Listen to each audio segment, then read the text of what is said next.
So my name is Lynn Egan, and I am the president of the Alternating Hemiplegia of Childhood Foundation. So my journey began when my daughter was diagnosed at 10 months of age. I felt compelled to get in touch with other parents. She was 2.5 before I did have my first conversation, and I've been involved ever since.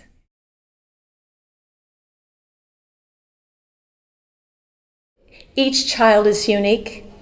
The symptoms are across the board. They all exhibit similar symptoms. And Kathleen is no different. She is she's typical. She follows the published papers across everything that I've read. And when we first got the diagnosis, we were devastated because the paper that we had kind of left us with a feeling that she would be just there, a vegetable with no future. She's far surpassed that. She's graduated from high school. She can read. She's delayed developed, there's no question, but she can read at a 5th grade level. She can't do math. She understands everything and is a sponge.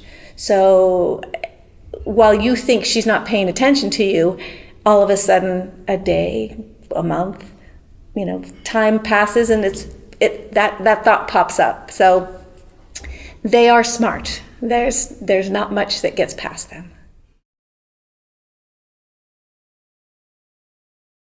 So Kathleen is ambulatory unless she's having an episode. She suffered a major episode when she was 7 and was hospitalized for 1 week. And it took about 6 months, but then she returned to baseline. At age 10, she also suffered another major attack or episode. She did not recover physically from that. So now her gait and her motor skills are much more pronounced, but she's able to totally dress herself. She zips, she buttons, she can do all the things that we can do. She just can't tie her shoes. So.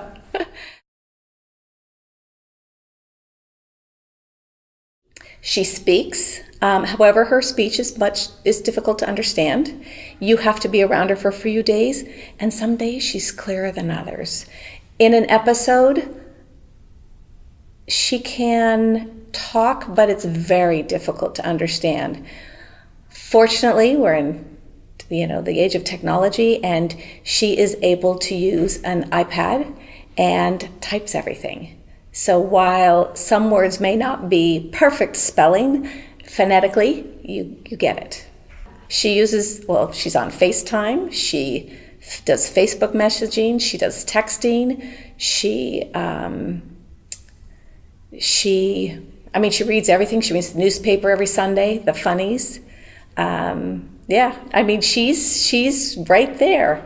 She has her chores, takes care of all her own laundry. I have to do soap. She empties the dishwasher. She clears the table. She's highly capable.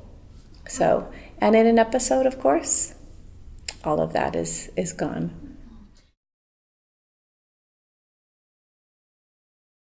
So she has bouts of dystonia, which is her major symptom anymore, almost every day, but they're short. So we have noticed a very marked difference.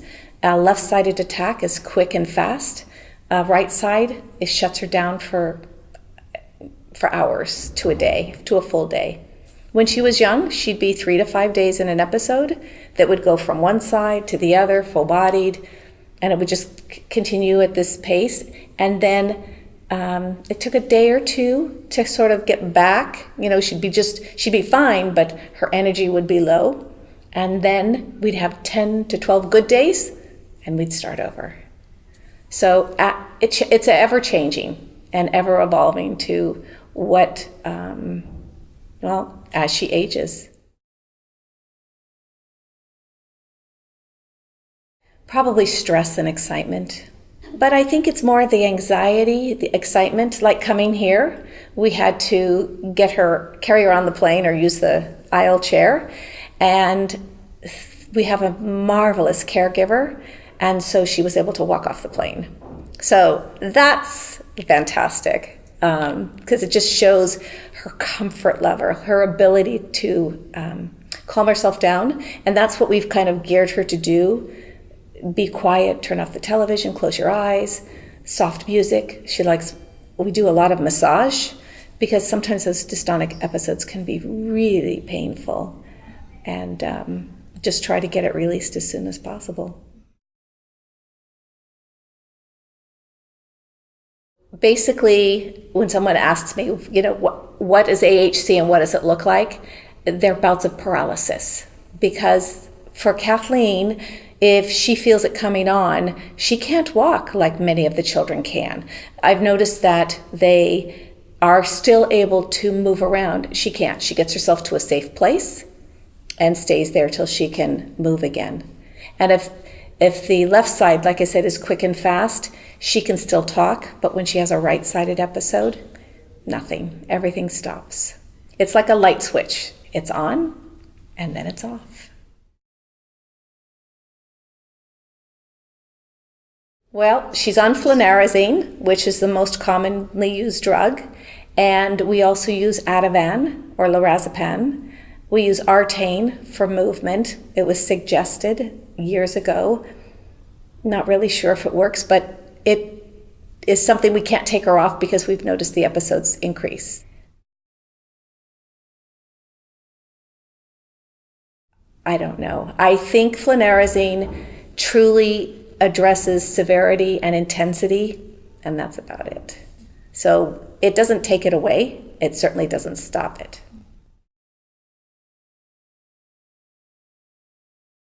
When I think back to when the foundation was formed in 1993 and by another family in Boston, and then I was on the West Coast, and I had been diagnosed, and so I was trying to connect with families, and fortunately one neurologist had posted an article in a journal that said, looking for patients with AHC. So made that phone call, and all of a sudden it mushroomed, and there we were. So, it's grown. The number of families has grown. And I think truly when we had the Pepsi Refresh contest and won that, and were able to start looking for the gene, I think that made a huge, huge difference. And of course, the discovery of the gene was huge. It actually, from that point on, all of a sudden we had some exposure. We had physicians and researchers and scientists wanting to get involved and help us on our journey. It's fantastic. We have more researchers and scientists interested in the disease. It's happening worldwide, and we've got major institutions who are working on it. And it's for the first time in 23 years, I feel like there's hope and that we have a chance for a treatment.